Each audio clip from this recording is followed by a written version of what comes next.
Good morning, sir. We are from Group 1. We will present about the fraud cases in Malaysia. Hello, my name is Aaron and I will present for introduction. This study was conducted to know the case of fraud in business that always happen in Malaysia, and we want to identify legal research that related to the fraud cases. Fraud is characterized as unactual activity portrayed not just by other actual activities. For example, exploiting, misleading practice, and denying somebody of something of significant worth.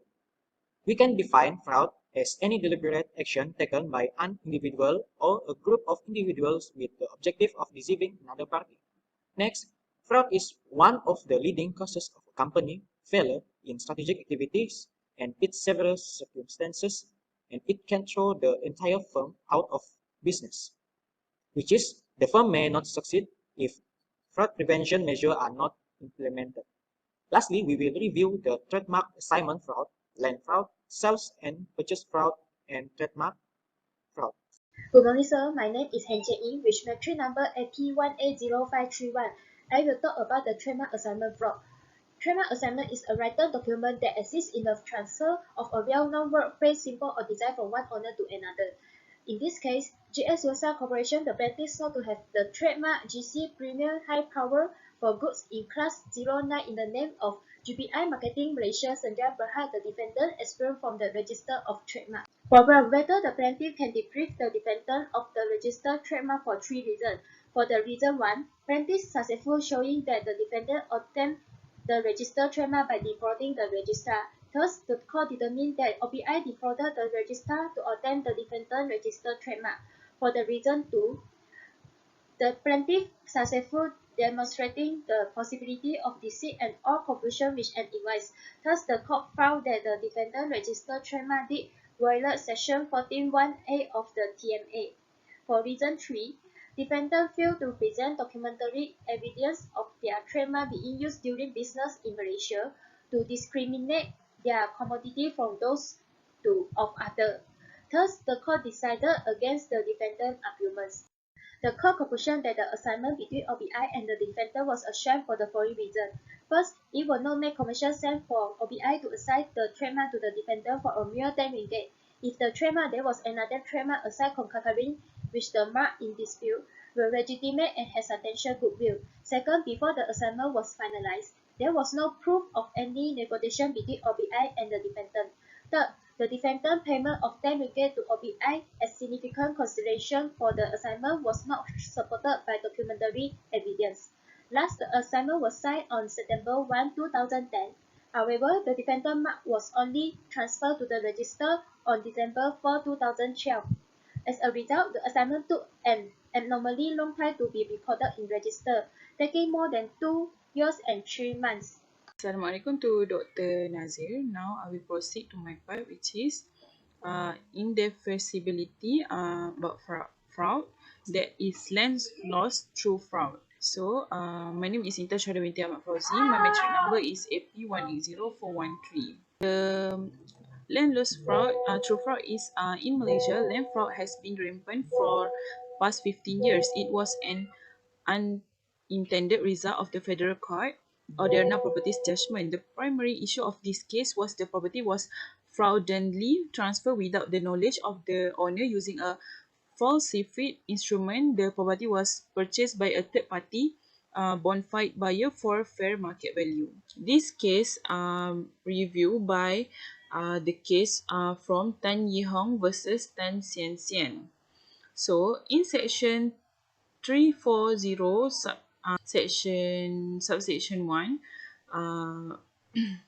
KTN, which is Kod Tanah Negara, grant a inalienable right or interest directly over the land upon the registration, subject to the exemptions specific in section 340 subsection 2 and 3. The court then held the proviso in section 340 subsection 3.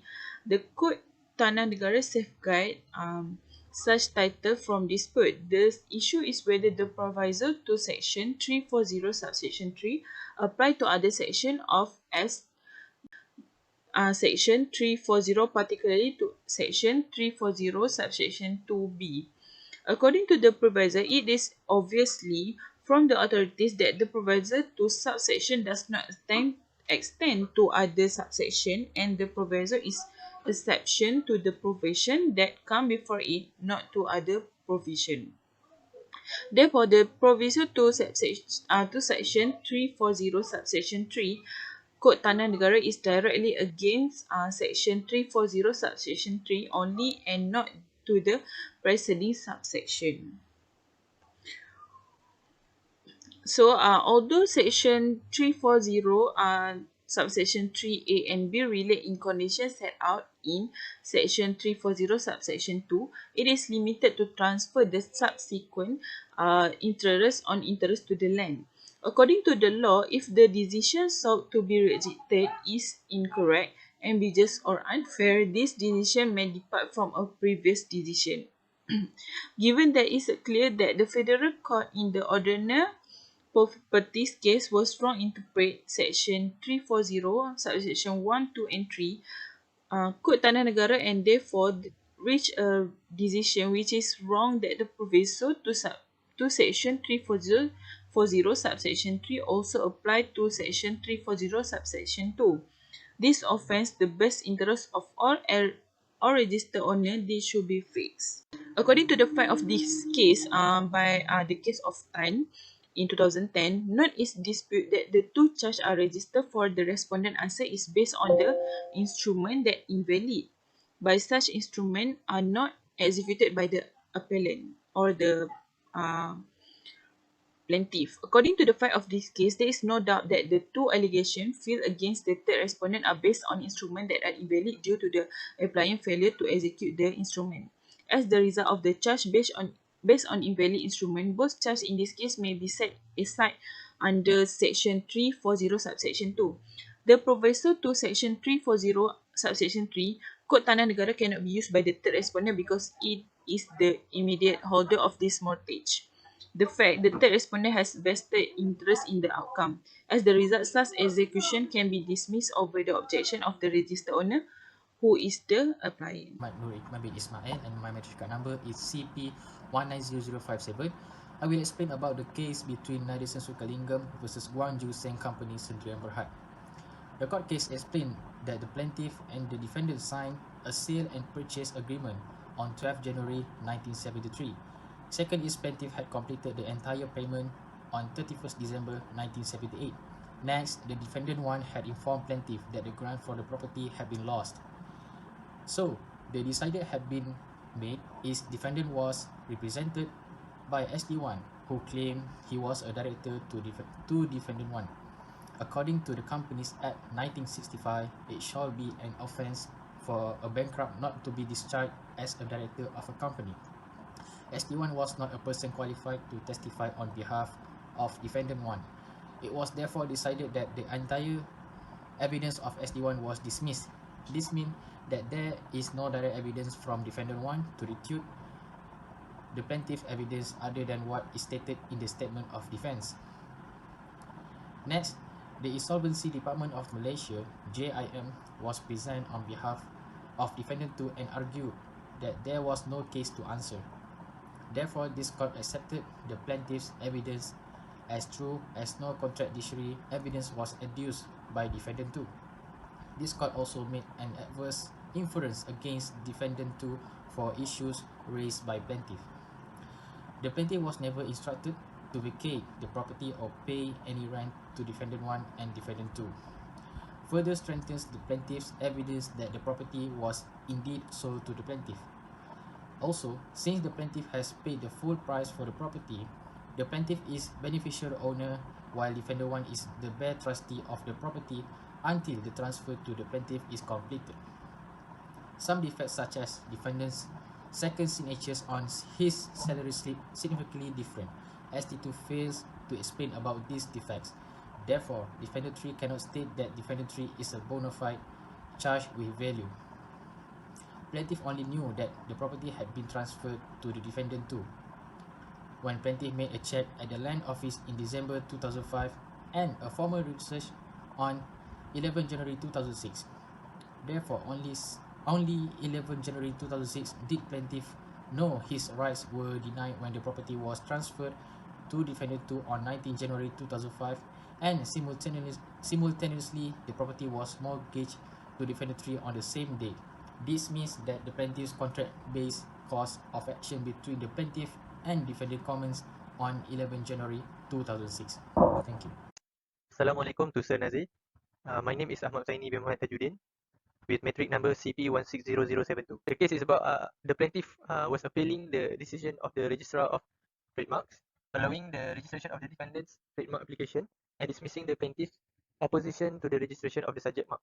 Having determined that the A1 logo was the essential feature of the subject mark in this application, the plaintiff sought to vacate the registrar's registration and to have the defendant application for registration of the subject mark invalidated. So the issue is that, according to the plaintiff's claim, it has been a manufacturer and merchant of spices and spice preparation for Bak Teh in Malaysia since 1987, dealing under the name and style of Koh Enterprise. The plaintiff, a private limited corporation founded on 21 September 1990, acquired Koh Enterprise business. The plaintiff is the registered proprietor of the trademarks registered in Malaysia on 18 October 2001 under registration number 0103763 for goods in class 30 and 08024789 for goods in class 30 on 17 December 2008. The defendant is the owner of the A1 Mountain Globe trademark, which was registered on 24 November 1994 under registration number 990119223 for goods in class 30 and under registration number 09050013 for products in class 30.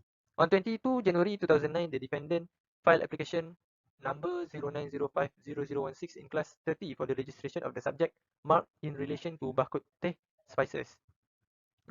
On 5 August 2010, the defendant's application was advertised.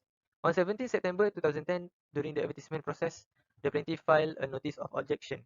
The plaintiff stated 3 issues in his notice of objection, which is the first one, that the plaintiff owns an identical registered trademark, trademark number 010137763, and then the second one, that the issue that the plaintiff owns an identical registered trademark TM number 08024789. And the third issue, that the plaintiff has filed a complaint against the defendant for passing off at the Penang High Court. The counter statement, statutory declaration, and written submission were then filed with the registrar. On 18 February 2013, the trademarks registrar granted permission for the subject mark to proceed to registration. Dissatisfied with the registrar's decision, the plaintiff filed his appeal.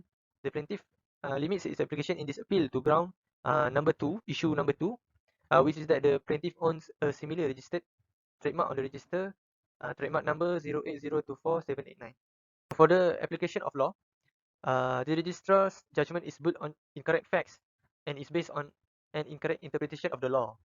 The defendant's use of the subject mark is liable to cause public misunderstanding or deceit in violation of Trademark Act 1976 sections 14(1)(a) and 19(1).